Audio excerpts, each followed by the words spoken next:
What if I told you the most powerful men in history never raised their voice? They didn't lead armies. They led thoughts. They didn't chase the crown. They made kings kneel without ever being seen. In today's world, you're told to be loud, to be liked, to be everywhere. That's not power, that's bait. True power is silence sharpened into strategy. While the world scrolls, posts, performs, you will vanish. You will watch your make a turn. You will study, and when the moment is right, you will move. This isn't a video, it's a weapon. You're about to learn 7 rules of stealth domination. The kind of power that doesn't trend, it haunts. So if you're done being underestimated, if you're ready to become unforgettable, hit like, subscribe, and let the silence begin. Number 1. Let them underestimate you. The loudest man in the room is often the weakest. That's not just a Machiavellian observation, it's Stoic truth. While others burn out trying to be seen, the wise man stays still. He lets others project. He lets them assume, because when you're underestimated, you're unguarded. And when they stop guarding themselves, that's when you strike. Marcus Aurelius wrote, "The best revenge is not to be like your enemy, but there's a deeper layer. Do not even become what they expect." Most people think strength is noise, reactions, rebuttals, declarations. But true strength is quiet. It doesn't flinch. It doesn't explain. It waits.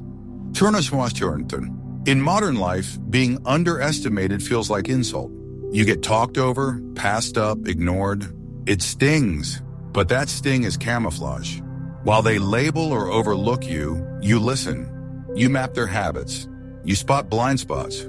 They think you're harmless. That's your edge. And here's the twist most people never realize. They're not ignoring you by accident. They're showing you where they're blind. Every eye that looks past you is revealing a weakness they think they don't have to defend. Seneca said, "He who is brave is free." But courage doesn't always mean confrontation. Sometimes it's discipline, not to correct false perceptions. That takes more strength than speaking out. When you let them misjudge you, they build their judgment on fantasy. You become a ghost in their story. And when they're wrong, as they always are, they're exposed. Let them measure you with lazy eyes. Let your silence look like surrender. Because to them, silence feels like weakness. But to you, it's scaffolding. You're building something, and you don't owe blueprints to people who can't read the architecture anyway. This isn't revenge. It's leverage. Every time they misread you, you gain ground. You become the one they stop watching. You can move while they chase louder threats. You're not invisible. You're a shadow with teeth. Take Bruce Lee. He never overextended. He was like water, formless, unnoticed until it struck. His power wasn't muscle. It was mystery. That's your role now. Don't announce. Adapt. Don't echo noise. Become depth. Let them walk into your silence like it's safe until they realize it isn't. Epictetus taught, if someone speaks badly of you, don't defend yourself. Say, "You don't know me well enough." That's the Stoic indifference. Not passivity, but power. It means you've stopped chasing being understood and started choosing to be untouchable. And every moment they ignore you is a gift. One less defense raised. One more blind spot revealed. Think of chess. When your opponent thinks they're winning, they rush. They get sloppy. And when the board flips, you don't shout checkmate. You just move. Quietly. Fatally. Here's the truth. When you stop needing recognition, you become free. Praise is a chain only if you crave it. Let go of their approval and you move in silence, without performance, without apology. Let them forget your name. Let them exclude you. While they seek attention, you prepare. And when they finally notice, it's too late. You won't need to be seen. You'll already own the room. Zeno, the founder of Stoicism, said we were given 2 ears and 1 mouth, so we listen twice as much as we speak. When they fill silence with noise, you fill it with information. You learn what they fear, and fear once identified becomes leverage. So let them talk. Let them boast. Let them laugh, because they think you're still waiting. But you're not. You're watching and just moments from now, you'll be the one they never saw coming. There is power in being forgotten, power in being left out of their calculations. Because when you're not seen as a threat, you're not defended against. You get access they don't even realize they're giving you. That's not weakness. That's infiltration. It's how empires are built. Not with noise, but with patience and surgical precision. Number 2. Speak in shadows.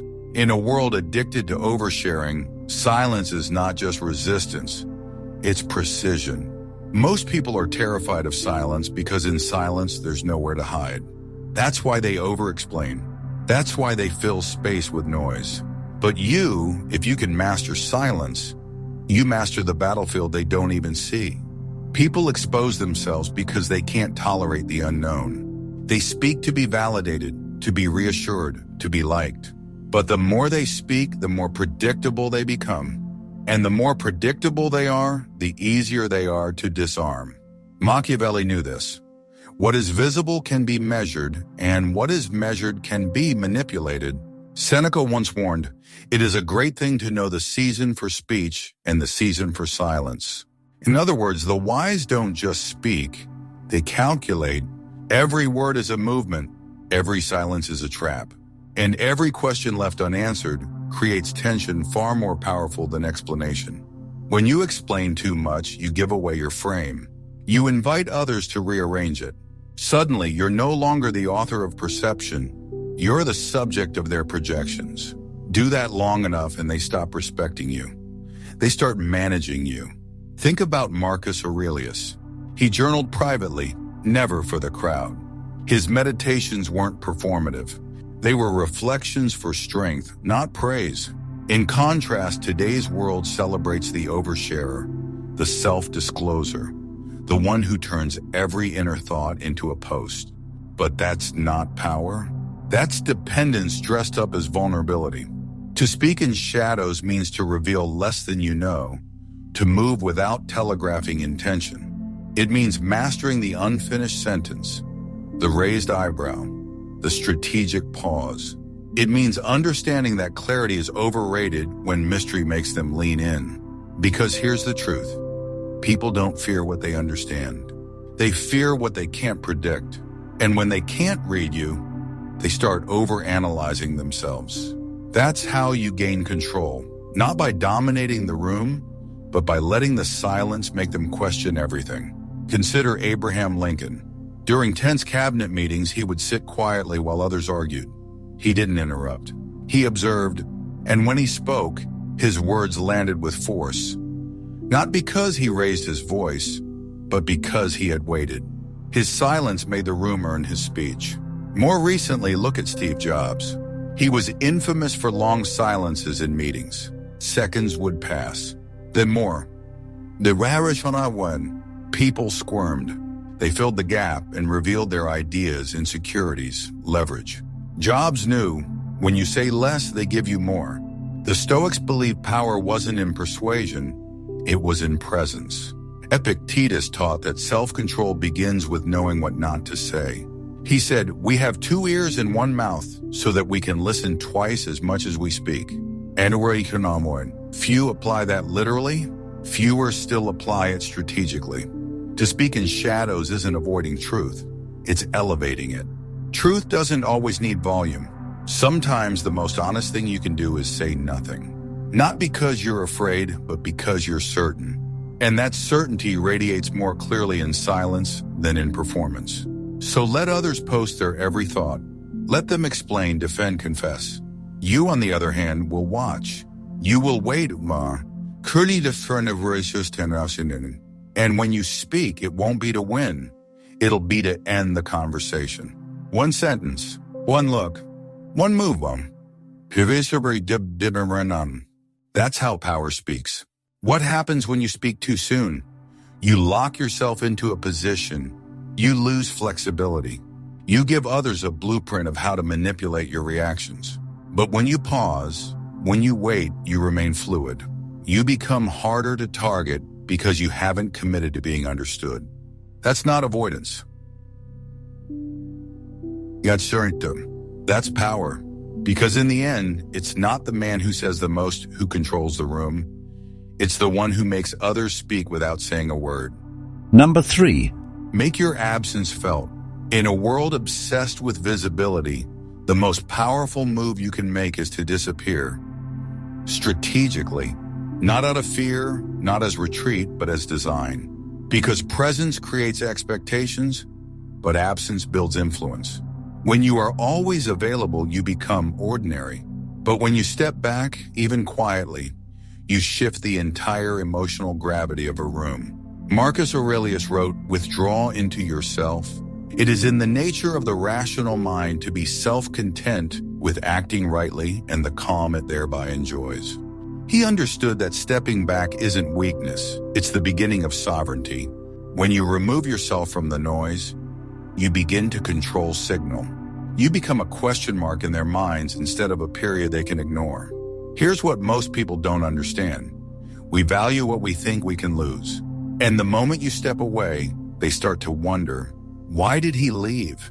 Did I do something? Was it intentional? Silence echoes, but absence haunts. Think of Amelia Earhart. Her disappearance wasn't planned, but her legacy endures more powerfully than many who lived longer, louder lives. Her mystery made her eternal. Or consider Satoshi Nakamoto, the creator of Bitcoin.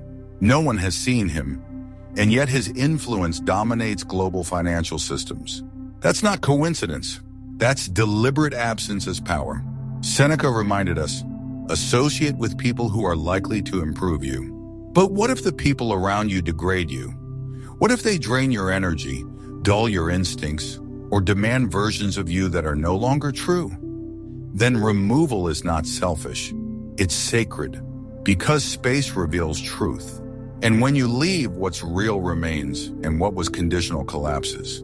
Furthermore, absence protects your essence. Every moment you're seen, you're being interpreted, distorted, reshaped. But when you're gone, you're remembered. Not always accurately, but often powerfully. And that memory becomes more influential than your presence ever could. Look at Prince, Siriwanuwanishamon. The man would vanish between albums, between tours. No interviews, no constant exposure. And yet when he reappeared, the world paused. His mystery wasn't a marketing tactic, it was a lifestyle. And because he wasn't always there, his presence never dulled. It hit like thunder in a quiet room. To make your absence felt is to understand timing. It's to walk away not in anger, but in awareness. You don't slam doors. You don't announce exits. You just vanish and let them feel it. Because when you're constantly available, you become invisible. But when you leave at your peak, when they still want more, you become unforgettable. Epictetus said, "It is better to die of hunger having lived without grief and fear than to live with a troubled spirit." That means cutting ties, even temporarily, is sometimes the most stoic thing you can do. Not to punish others, but to protect your peace. Absence also creates clarity. When you leave, people reveal themselves. Some chase you, others forget you. Some speak truth, others distort it. Either way, you learn who was loyal to your presence and who was only loyal to their access. Moreover, when you're no longer in the room, your values speak louder than your voice ever could. If you left right now, would your standards echo behind you? Would your silence carry weight? That's the test of real power. Remember, absence is not the opposite of presence. It is its amplifier. It turns routine into ritual. It makes the familiar sacred again. And only when you're gone can they truly measure what you brought. Because nothing reveals value like its sudden disappearance. So stop explaining your absence. Let them feel it. Let them fill in the blanks. Let them remember your energy not as something constant, but as something rare. Because in the end, the most haunting force in someone's life isn't rejection. It's the version of you they can no longer reach. Number 4. Win without fighting. Power isn't always in confrontation. In fact, the most dangerous victories often happen without a single word raised, without a single hand lifted. That's not cowardice. That's mastery. The Stoics knew this deeply. The strongest man is not the one who reacts, but the one who doesn't need to. Epictetus warned, any person capable of angering you becomes your master. That's not a metaphor. It's a formula. When someone controls your reaction, they control your outcome. Therefore, the greatest victory is not domination, it's detachment. It's letting your enemy throw their punches into silence while you stay grounded, untouched, unreadable. You see, most people seek revenge in noise. They want to be heard, to be seen, to be validated. But every moment spent seeking revenge is energy given to your opponent. The real question isn't, how do I strike back? It's, why am I still carrying them in my mind? Think about Nelson Mandela. He was imprisoned for 27 years and emerged not with bitterness, but clarity.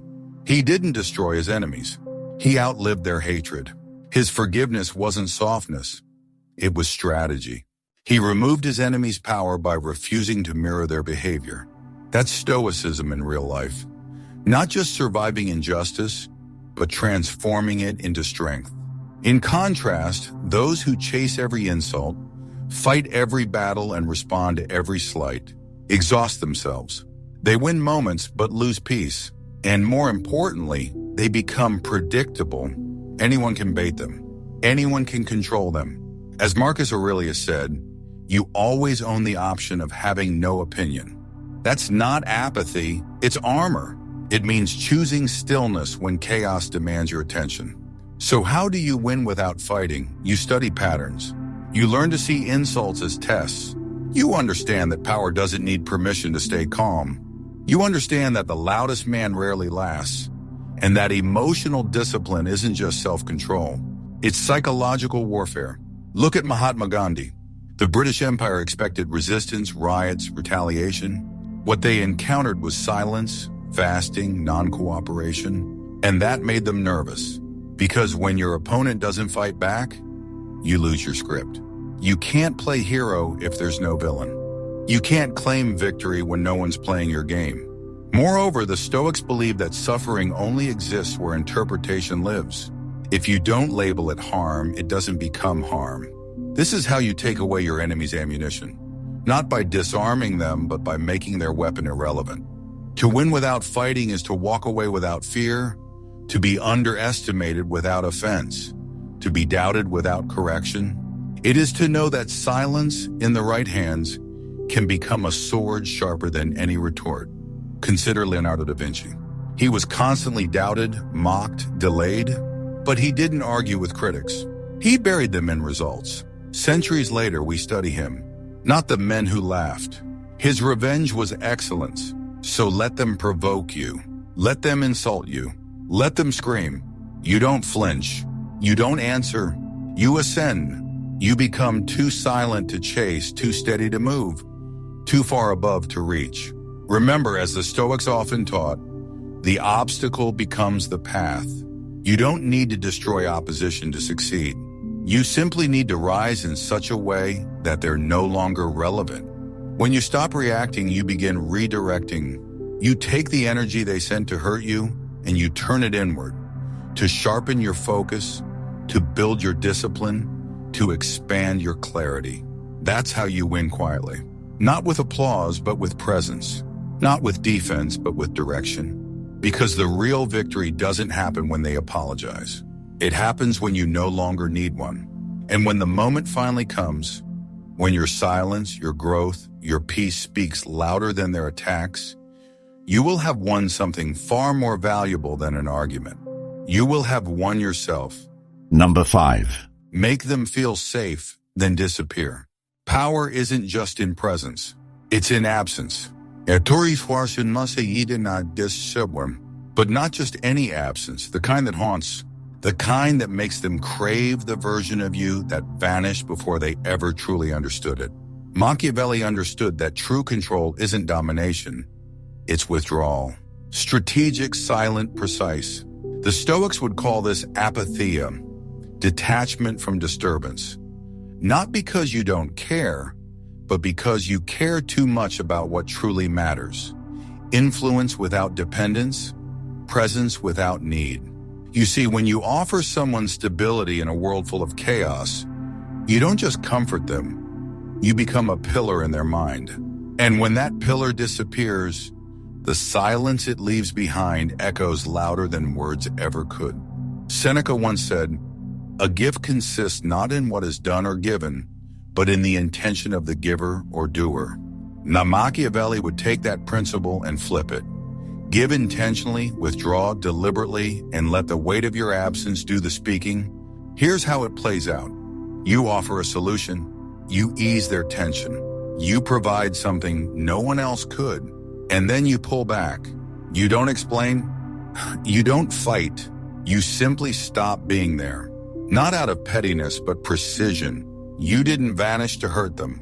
You vanished to let them feel just how much they depended on you without realizing it. Marcus Aurelius advised, waste no more time arguing what a good man should be. Be one. Machiavelli, however, would add, be the good man, but never forget what happens when he's no longer in the room. In modern terms, this looks like giving value, a key insight, a timely act of help, a calming presence, then stepping away. You don't slam the door. You leave it ajar just enough for them to wonder if you'll return. And that wondering, that unclosed loop, builds tension. It makes them revisit every word you said. It makes them question what they missed. It forces them to replay your silence, trying to decode what went wrong. That's where power brews, not in the interaction, but in the void it leaves behind. Think of the people who've shaken you the most. It's rarely those who shouted.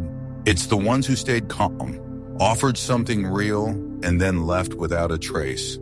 That absence becomes memory, and that memory becomes obsession, because the mind doesn't know how to grieve something that never had closure.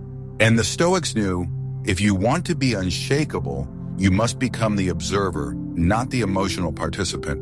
Now ask yourself, who still feels your absence like a question they can't answer? Who tries to replace you only to realize they weren't looking for a new person? They were looking for your presence. That's the mark of real impact. Not applause, not acknowledgement, just that quiet ache you leave behind. And here's where it becomes dangerous for them. They start to act in ways that reveal how deeply your silence affected them. They overcompensate. They overshare in Restraint. They try to replace what was lost. But all of it is noise, because you're no longer reacting. You're not even watching. You've moved into a new frame. Above them, beyond them, behind their thoughts like a shadow they can't outrun. This isn't cruelty, it's clarity. The Stoics believed that withdrawal is sometimes the highest form of power, to walk away not in anger but in calm, not to hurt but to reveal. Because what you leave behind isn't just memory, it's weight. It's the pressure of realizing they didn't appreciate the foundation until it was gone. Machiavelli didn't crave recognition. He crafted absence so profound it rewired how people moved in his silence. If you can do that, give meaning, then vanish. You don't just hold power. You become the gravitational force behind their choices long after you're gone. Number 6, detach from reputation to control perception. We spend our lives worrying about how others see us. The praise, the gossip, the subtle nods of approval. We crave them like oxygen. But the Stoics taught something radically different. You don't own your reputation. It lives entirely in the minds of others. And anything you don't control, you should never depend on. Marcus Aurelius reminded himself, you have power over your mind, not outside events. Realize this, and you will find strength. Reputation is an outside event, a shadow you can't grab, a reflection you can't edit. The more you chase it, the more it slips away. The moment you stop trying to manage how people see you, something strange happens. You begin to see yourself clearly, because their opinions stop becoming mirrors and start becoming noise. Seneca warned, what difference does it make how much is said by how many, if the people who say it are nobodies? Why let people who don't matter define what you think of yourself? And yet, we all do it. We clean up our image. We respond to every critique. We try to look good to those who would never bleed for us. But here's the Stoic twist. Your virtue is the only thing worth protecting, not your image. Reputation is perception. Character is reality. And what's real doesn't need defending. Epictetus was blunt. If you want to improve, be content to be thought foolish and stupid. That's not apathy, that's strength. Machiavelli understood this too, but played it differently. He knew appearances mattered, but only when weaponized. You don't chase reputation. You let it chase you.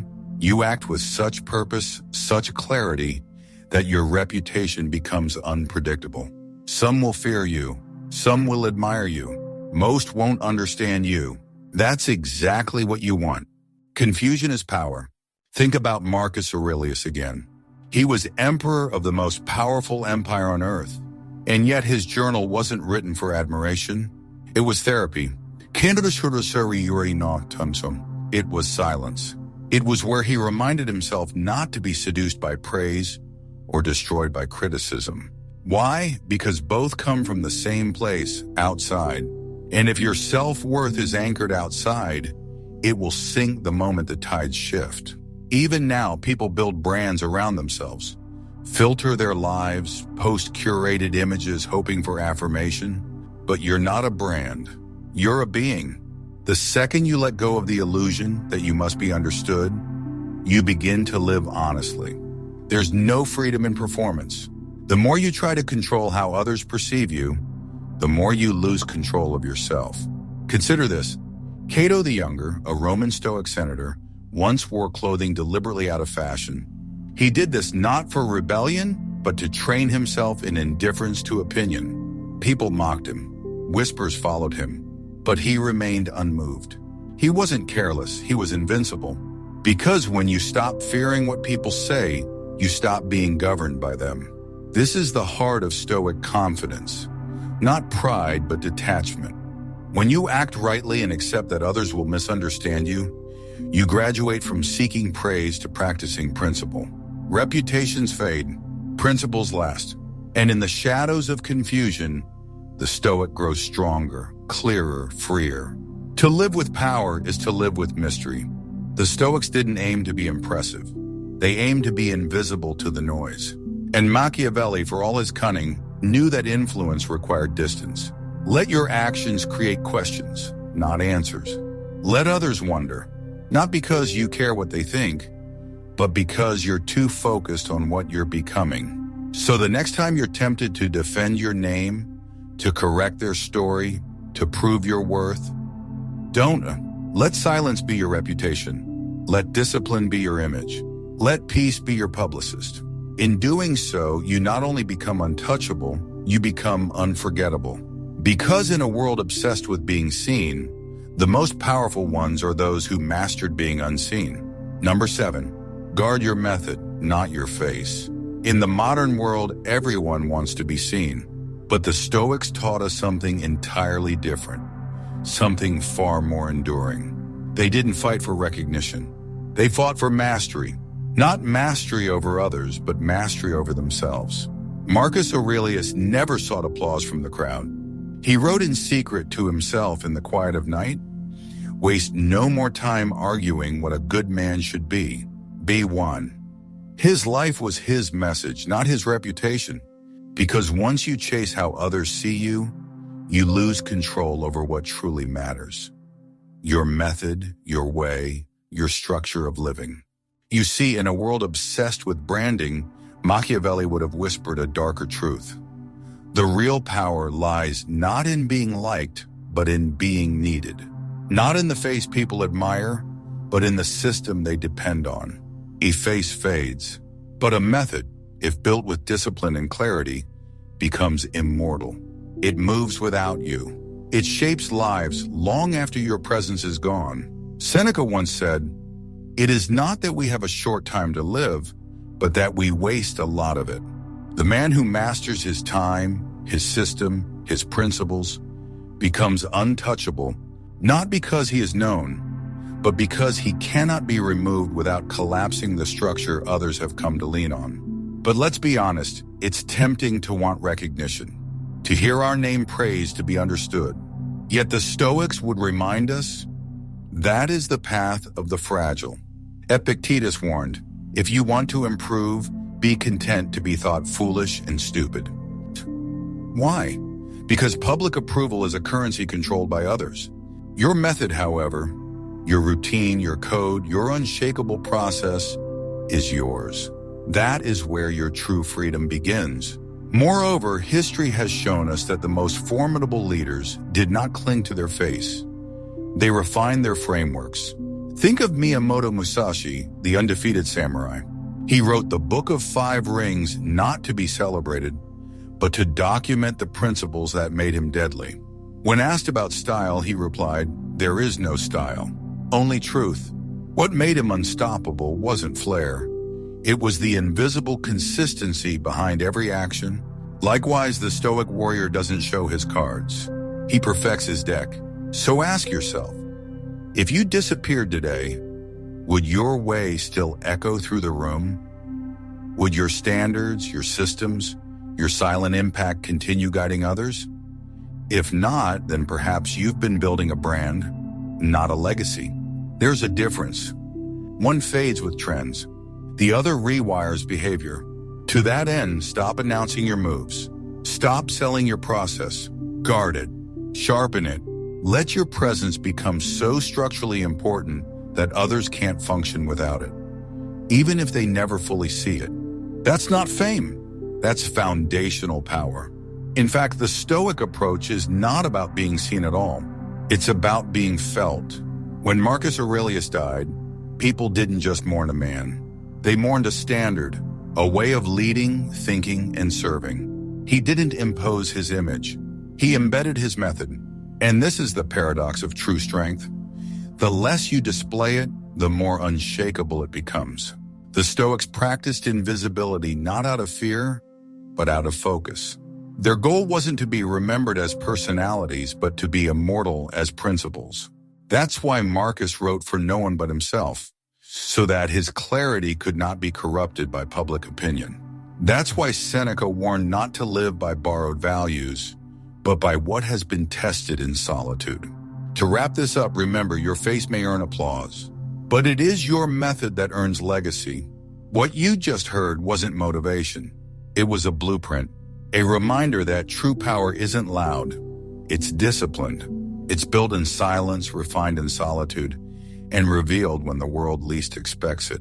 The Stoics never aimed to impress. They aimed to endure, and now so can you.